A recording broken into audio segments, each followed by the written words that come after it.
Buenos días, continuamos desde la Universidad de Salamanca en el marco de este sexto congreso de la Asociación Española de Investigación en Comunicación. Esta tarde comienzan las actividades del congreso con el acto inaugural y estamos en un espacio de entrevistas con nuestros homenajeados, con los homenajeados de este congreso.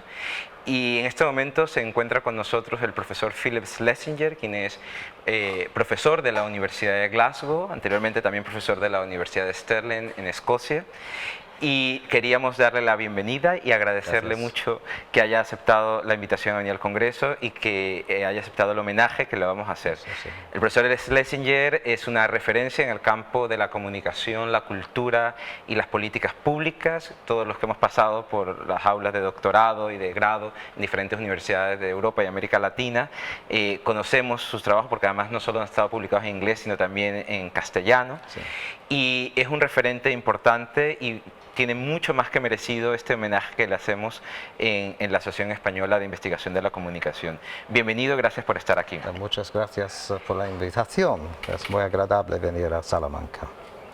Pues la primera pregunta que queremos hacerle es ¿cuál es el balance que usted puede hacer sobre estos años de investigación en comunicación en España y en Iberoamérica, vistos desde el norte, porque es muy difícil que se nos mire desde el norte de Europa en España, y usted ha sido uno de los pocos que ha decidido apostar para entender la investigación que se hace en nuestro contexto. Entonces, ¿cuál es el balance que se puede hacer con esa doble mirada que usted puede tener?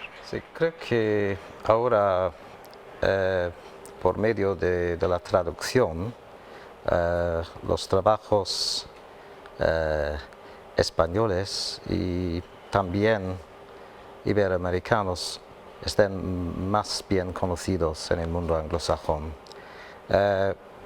Creo que de un cierto punto de vista hay un precio de pagar para este reconocimiento, que es el impulso, sobre todo para las nuevas generaciones de investigadores, de escribir en inglés y quizá perder algo de su contexto original, creo, en el proceso. Porque, bueno, podemos destacar, por ejemplo, en el caso iberoamericano, el trabajo de Jesús Martín Barbero y de Néstor García Canclini, bien conocido por medio de, sobre todo, un solo libro, que no es necesariamente una representación de su obra completa. Hay una cierta distorsión y al mismo tiempo hay una ventaja de este tipo de exposición, de ser conocido. Se puede comparar este tipo de recibimiento con las dificultades de un escritor brasileño como Renato Ortiz, bien conocido en los círculos más cercanos a los estudios de la área brasileña, pero no tiene la misma exposición a una audiencia general. Y él ha escrito algo sobre la dominancia del inglés en el espacio académico, y creo que hay una cierta justicia en este tipo de crítica, que se pierde y se puede ganar. Bueno, tengo en este, creo, para resumar, creo que tengo una opinión un poquito ambigua sobre la cuestión, que probablemente es una ventaja ser conocido, ser leído, pero este probablemente viene con el precio de una cierta contextualización y además quizá el precio de reorientarse hacia el mercado internacional intelectual. Efectivamente, y ha tocado un tema, yo creo que bastante polémico, que es el del inglés como lengua vehicular en la academia. Antes lo ha sido el francés, el latín, y hay muchísimas críticas en el espacio iberoamericano para publicar en inglés, pero paralelamente, sobre todo las nuevas generaciones, apuestan por publicar en inglés. Pero también es cierto, y eso lo he visto, y quería saber su opinión al respecto, en los últimos años, este año en particular, por ejemplo, la revista Communication Theory, que es una revista top en inglés, casi siempre dominada por el mundo, digamos, anglosajón. Primero ha abierto un número sobre pensamiento latinoamericano y otro sobre epistemologías del sur para dar cabida a muchos trabajos que durante décadas probablemente no han entrado allí. Entonces, lo que quiero preguntar exactamente es si considera que se ha generado un poco de sensibilidad también en el mundo, en ese norte global hacia otros, otra forma de hacer investigación en otros idiomas. Sí, quizá, pero ha llegado un poquito tarde porque en mi propia revista Media Culture and Society hemos traducido obras de América Latina hace 30 años. Es decir, que probablemente necesitamos buscar un poquito las causas en las operaciones del mercado intelectual. Y también imagino los lazos personales entre la redacción de la revista y personas en Iberoamérica. Imagino que, pero no hay un flujo constante de este tipo de presentación de trabajo iberoamericano, creo. Y desde su punto de vista, que está dentro y fuera del contexto latinoamericano, ¿cuáles serían los principales retos de la investigación en comunicación que usted puede ver que desde fuera, probablemente que desde dentro no lo podemos ver, pero que desde fuera son mucho más palpables? ¿Cuáles serían esos retos de la investigación? Ahora, bueno, es obvio que hay una enorme atención a la cuestión de los medios sociales, social media, y también a la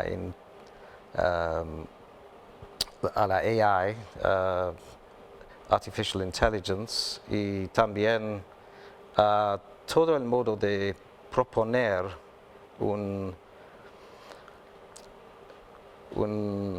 una panorama cultural que se impone al individual.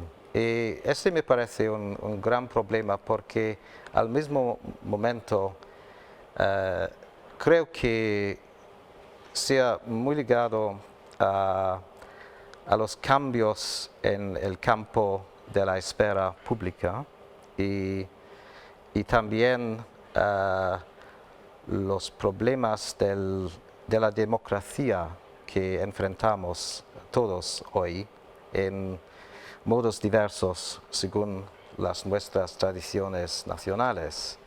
Y es decir que las comunicaciones, los lazos con el espionaje industrial, el espionaje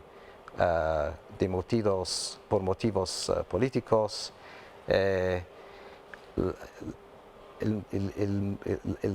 el modo de manejar los sentimientos me parece nuevamente agudo en el contexto actual. Y tenemos una tarea, de hecho, muy grande de reconceptualizar lo que se pasa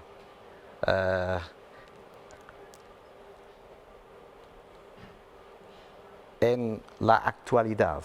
Creo que hasta ahora no tenemos la capacidad teórica o analítica de comprender bien el nuevo complejo que me parece ser en un modo transitorio, sin resultados claras a este momento. Es decir, que hay un fomento de problemas, y creo que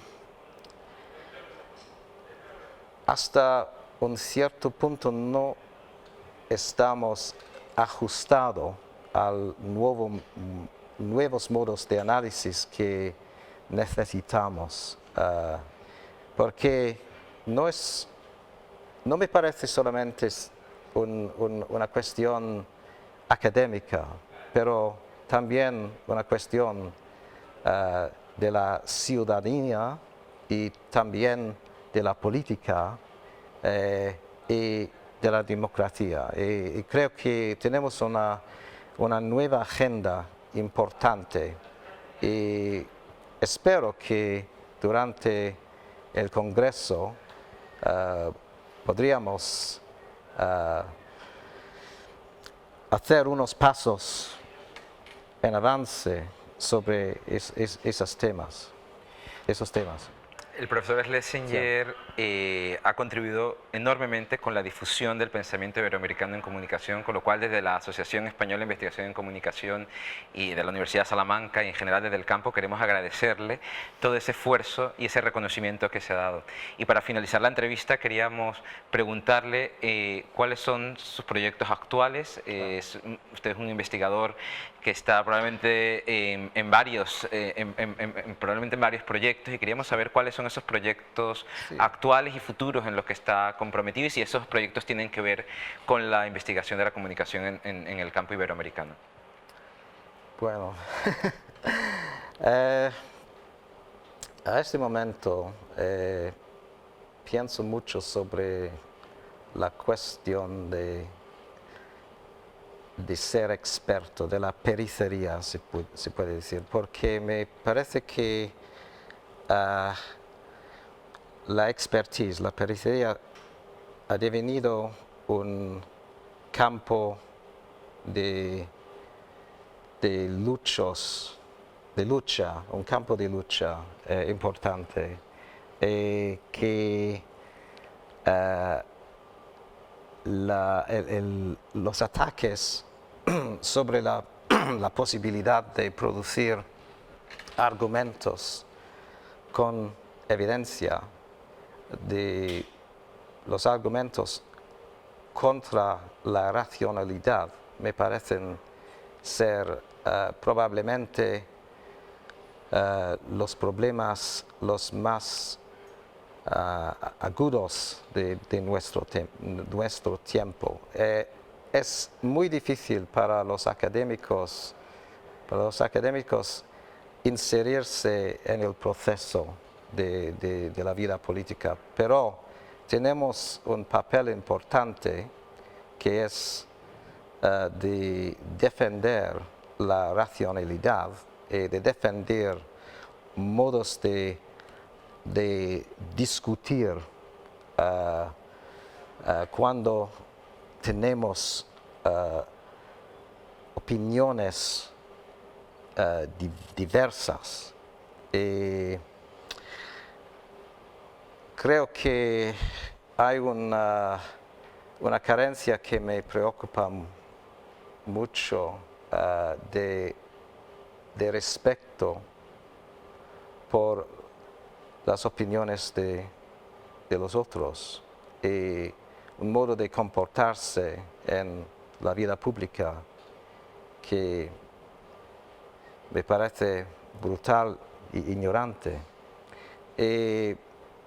Bueno, de un punto, mi investigación, que ha sido y continúa de ser empírico, va a tratar de este tipo de problema. He empezado empezado este trabajo, de hecho.